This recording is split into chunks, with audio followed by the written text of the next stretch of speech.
Ces fortes charges produisent aussi un très fort encrassement dans le canon. Et ça peut rendre très difficile le fait de faire pénétrer les deuxième ou troisième balles suivantes, surtout si on utilise des balles sabots qui pénètrent de façon très serrée dans le canon. Ceux qui utilisent des balles à jupe, qui s'appellent le Power Belt, vont peut-être avoir l'impression que ça pénètre quand même pas si mal, mais il faut penser que l'encrassement peut nuire à l'emprise de la jupe dans les rayures du canon et nuire à la précision. Ces fortes charges équivalent à 150 grains en volume ont aussi tendance à créer un cerne d'encrassement à l'intérieur du canon, juste devant la charge précédente. Ce cerne peut rendre la tâche très difficile de faire pénétrer la balle suivante et même laisser croire que la balle est enfoncée à fond alors qu'elle est arrêtée sur le cerne, ce qui laisserait un espace d'air entre les deux et qui pourrait créer une situation dangereuse ou en tout cas au moins nuire à la précision et à la constance de vélocité des coups suivants. C'est une raison de plus de faire une marque de référence de hauteur de charge sur la baguette une fois que la charge finale aura été déterminée.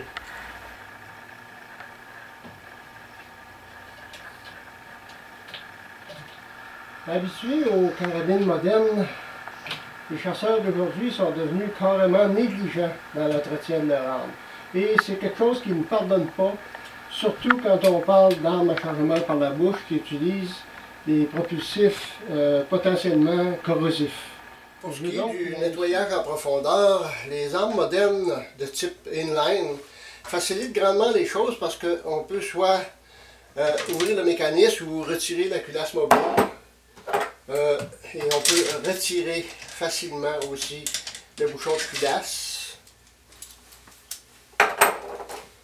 pour ensuite effectuer des passages de nettoyage d'un bout à l'autre du canon, soit avec un tampon installé sur un embout spécial de nettoyage, soit avec une brosse de bronze. La plupart des substituts de poudre noire moderne laissent des résidus solubles à l'eau.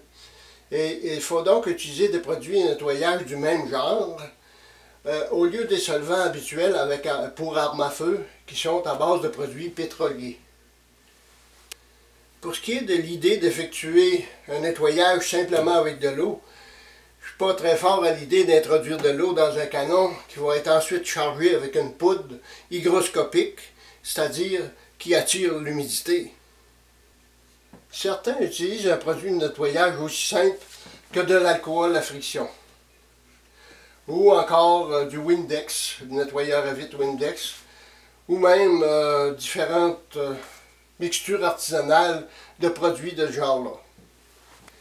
Il n'y a guère que la poudre Blackhorn 209 pour laquelle le fabricant conseille d'utiliser un solvant standard pour arme à feu plutôt qu'un produit de nettoyage soluble à l'eau. La procédure de nettoyage est sensiblement la même que pour une arme à feu standard. Mais il faut s'assurer de bien nettoyer aussi le bouchon de culasse avec un bon nettoyage de la cheminée et des filets. L'alcool à friction est passablement efficace pour ce type de nettoyage.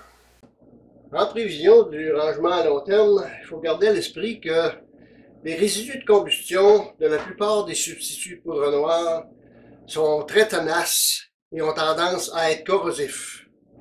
Personnellement, je préfère terminer la séquence de nettoyage par le passage dans le canon d'un tampon imbibé de lubrifiant pénétrant, comme le Liquid Wrench, ou encore d'un produit anti-rouille, comme Rust Check, et tout suivi d'un bon brossage et d'un essuyage final, afin d'éliminer toute possibilité de corrosion éventuelle.